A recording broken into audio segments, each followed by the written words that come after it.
केदारनाथ मंदिर एक अनसुलझी पहेली है। केदारनाथ मंदिर का निर्माण किसने करवाया था, इसके बारे में बहुत कुछ कहा जाता है, पांडवों से लेकर आदि शंकराचार्य तक। विज्ञान बताता है कि केदारनाथ मंदिर शायद 8वीं शताब्दी में बना था। यदि आप ना भी कहते हैं तो भी यह मंदिर कम से कम 1200 वर्षों से अस्तित्व में है। केदारनाथ की भूमि 21वीं सदी में भी बहुत प्रतिकूल है। एक तरफ 22,000 फीट ऊंची केदारनाथ पहाड़ी, दूसरी तरफ 21,600 फीट ऊंची कराचकुंड और तीसरी तरफ 22,700 फीट ऊंचा भरतकुंड है। इन 3 पर्वतों से होकर बहने वाली 5 नदियां हैं: मंदाकिनी, मधुगंगा, चिरगंगा, सरस्वती और स्वरंदरी। इनमें से कुछ इस पुराण में लिखे गए हैं। यह क्षेत्र मंदाकिनी नदी का एकमात्र जल संग्रहण क्षेत्र है। यह मंदिर एक कलाकृति है। कितना बड़ा असंभव कार्य रहा होगा ऐसी जगह पर कलाकृति जैसा मंदिर बनाना, जहां ठंड के दिन भारी मात्रा में बर्फ हो और बरसात के मौसम में बहुत तेज गति से पानी बहता हो। आज भी आप गाड़ी से उस स्थान तक नहीं जा सकते। फिर इस मंदिर को ऐसी जगह क्यों बनाया गया? ऐसी प्रतिकूल परिस्थितियों में 1200 साल से भी पहले ऐसा अप्रतिम मंदिर कैसे बन सकता है? 1200 साल बाद भी जहां उस क्षेत्र में सब कुछ हेलीकॉप्टर से ले जाया जाता है, जेसीबी के बिना आज भी वहां एक भी ढांचा खड़ा नहीं होता है। यह मंदिर वहीं खड़ा है और न सिर्फ खड़ा है बल्कि बहुत मजबूत है। Wadia institute of geology, Dehradun ने केदारनाथ मंदिर की चट्टानों पर लिग्नोमैटिक डेटिंग का परीक्षण किया।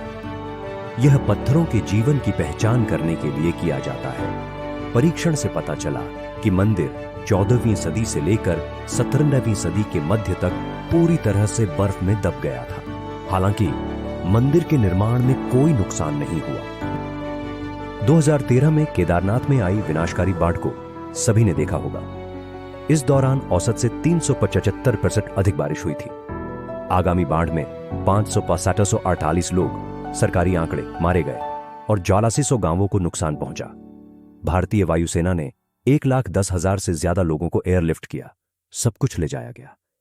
लेकिन इतनी भीषण बाढ़ में भी केदारनाथ मंदिर का पूरा ढांचा जरा भी प्रभावित नहीं हुआ। भारतीय पुरातत्व सोसाइटी के मुताबिक बाढ़ के बाद भी मंदिर के पूरे ढांचे के ऑडिट में 99% मंदिर पूरी तरह सुरक्षित है। 2013 की बाढ़ और इसकी वर्तमान स्थिति के दौरान निर्माण को कितना नुकसान हुआ था, इसका अध्ययन करने के लिए आईआईटी मद्रास ने मंदिर पर एनडीटी परीक्षण किया।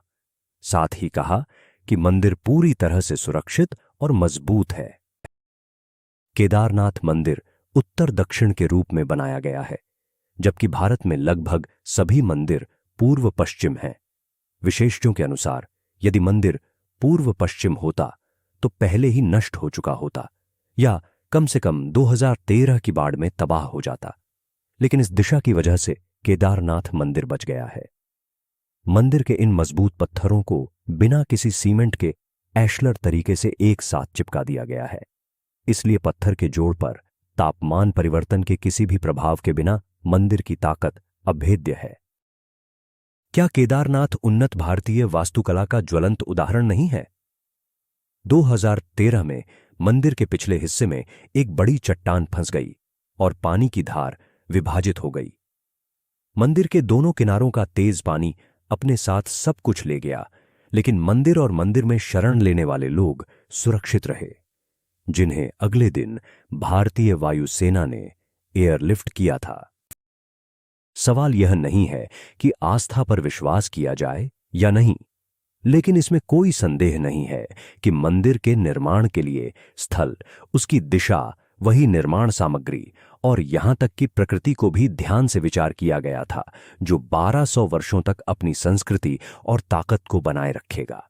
आज तमाम बाढ़ों के बाद हम एक बार फिर केदारनाथ के उन वैज्ञानिकों के निर्माण के आगे नतमस्तक हैं, जिन्हें उसी भव्यता के साथ 12 ज्योतिर्लिंगों में सबसे ऊंचा होने का सम्मान मिलेगा। यह एक उदाहरण है कि वैदिक हिंदू धर्म और संस्कृति कितनी उन्नत थी।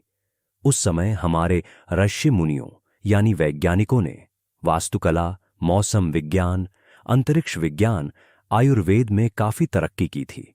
केदारनाथ मंदिर अपने आप में एक चमत्कार है जो हमें हमारी पुरानी भारतीय संस्कृति की महानता और उसकी उन्नत तकनीक का एहसास कराता है। हम सबको कम से कम एक बार केदारनाथ की यात्रा अवश्य करनी चाहिए, न सिर्फ श्रद्धा के लिए बल्कि इस अद्वितीय वास्तुकला और विज्ञान के अद्भुत उदाहरण को समझने के लिए।